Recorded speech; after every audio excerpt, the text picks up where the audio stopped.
बिस्मिल्लाहिर्रहमानिर्रहीम। कैसे स्टूडेंट, उम्मीद करते हैं आप सब लोग ठीक होंगे। आज का जो हमारे पास टॉपिक है वो है first year chapter number 6 exercise 6.2। इसमें भी ये एनालिटिकल रीजनिंग सवाल होते हैं जिसमें सवाल की स्टेटमेंट दी गई है, write the first 4 terms where a1 is equal to 5 and other 3 consecutive जो टर्म्स हैं वो हैं 2, 23, 26, 29। अर्थमेटिक प्रोग्रेशन जो होती है ना उसमें ना उसको AP लिखा जाता है। अर्थमेटिक प्रोग्रेशन वो होती है ऐसी सीक्वेंस हो जिसमें कॉमन डिफरेंस हो, कॉमन डिफरेंस, और उसको D से ज़ाहिर करते हैं। मतलब आने वाले टर्म में से अगर पीछे वाले टर्म माइनस कर दें तो उसका रिजल्ट जो रहे वो सेम रहे। जैसे कि ये 26 में से 23 निकालें 3 का डिफरेंस, 29 में से 26 निकालें 3 का डिफरेंस, तो इसको हम अर्थमेटिक प्रोग्रेशन यानी कि अर्थमेटिक सीक्वेंस कहते हैं। इसकी जनरल टर्म जो होती है वो an यानी कि जनरल टर्म में a1 प्लस n-1 और d लिखा जाता है। a1 को कहते हैं nth टर्म्स, a1 का मतलब पहले टर्म्स, n कौन सी नंबर की टर्म्स है और d डिफरेंस जिसे हम कॉमन डिफरेंस का नाम देते हैं।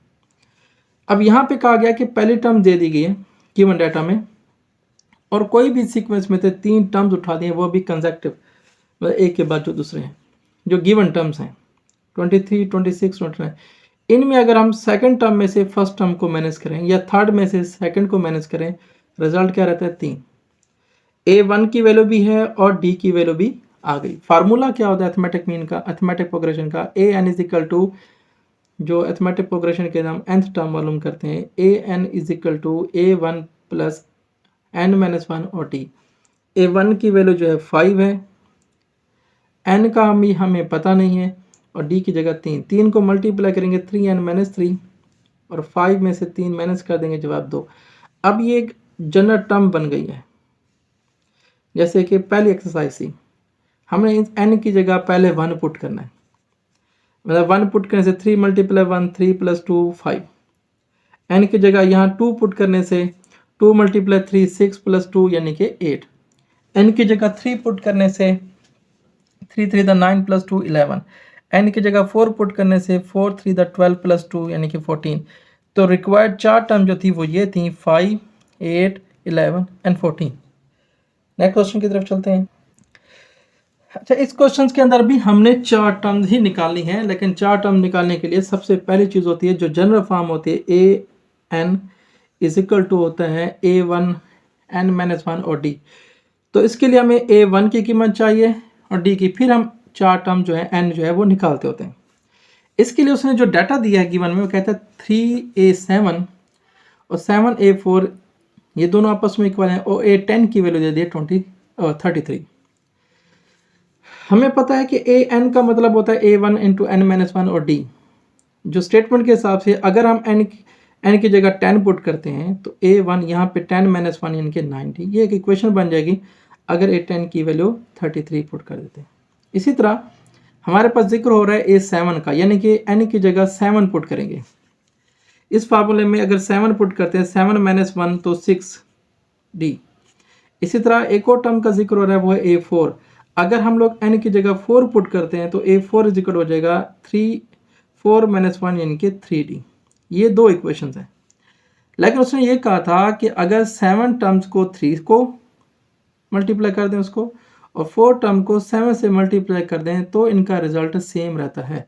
तो इसी हिसाब से हमने लिखा a7 की जगह लिखा a1 प्लस 6d और a4 की जगह लिखा a1 प्लस 3d। 3 को अंदर मल्टीप्लाई कर देंगे और यहाँ 7 को अंदर मल्टीप्लाई कर देंगे। अगर इनकी तरतीब से अरेंजमेंट करें तो ये हमारे पास बनता है 4a1 प्लस 3d is equal to 0 simplify करने के बाद। जबकि अगर हम देखें जो हमारे पास इक्वेशन है 1, यहाँ से d या a1 को अलग कर सकते हैं।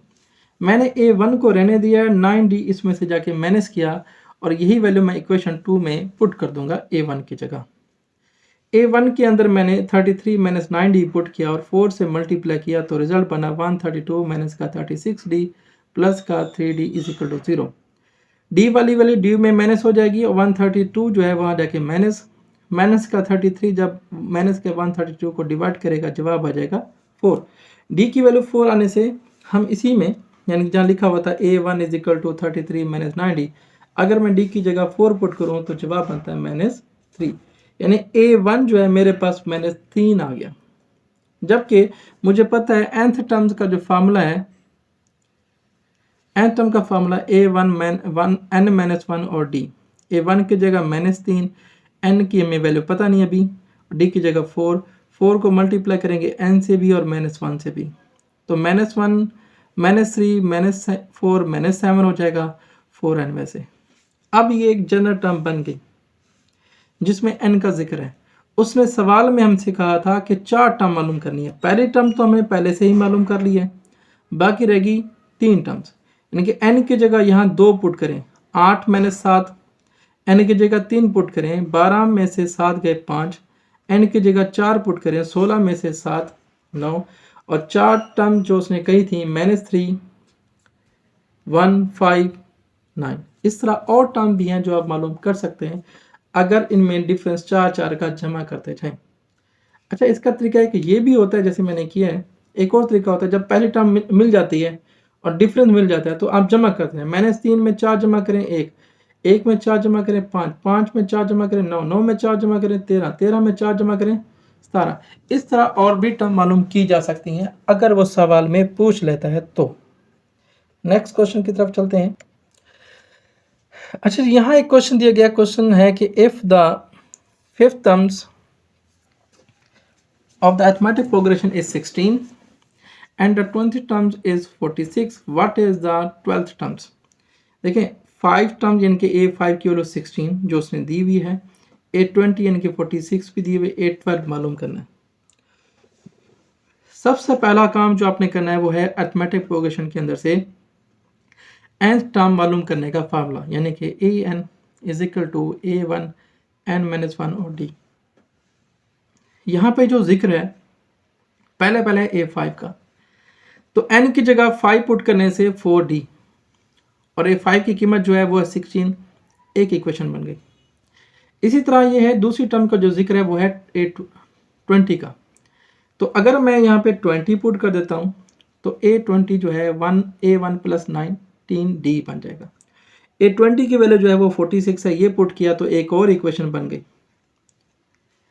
अब ये है कि हमारे पास इन दो इक्वेशन की हेल्प से A1 और D निकालने का हल मौजूद है। क्योंकि A12 मालूम करना है, A12 के लिए जो फार्मूला होता है A1 + 11D होता है। अपनी स्टेटमेंट की तरफ आते हैं। दूसरी इक्वेशन में से पहले को माइनस कर दें या पहले में से दूसरी को माइनस कर दें। इन दोनों इक्वेशन को लिखा, माइनस करने से A1 खत्म होता है और 15D इज इक्वल हो जाएगा 30। 15 को जाके 30 को जब 15 से डिवाइड करेंगे जवाब बचेगा 2। D की वैल्यू आ गई 2। अगर D की वैल्यू 2 पुट करते हैं इन दोनों इक्वेशन में से किसी एक में, मैंने यहाँ पुट किया हुआ है 1 में यहाँ D की जगह 2 पुट करेंगे तो आ जाएगा 8, 8 1 16 है, 16 में से 8 जाके नफी करेंगे, A1 की वैल्यू बन जाएगी 8।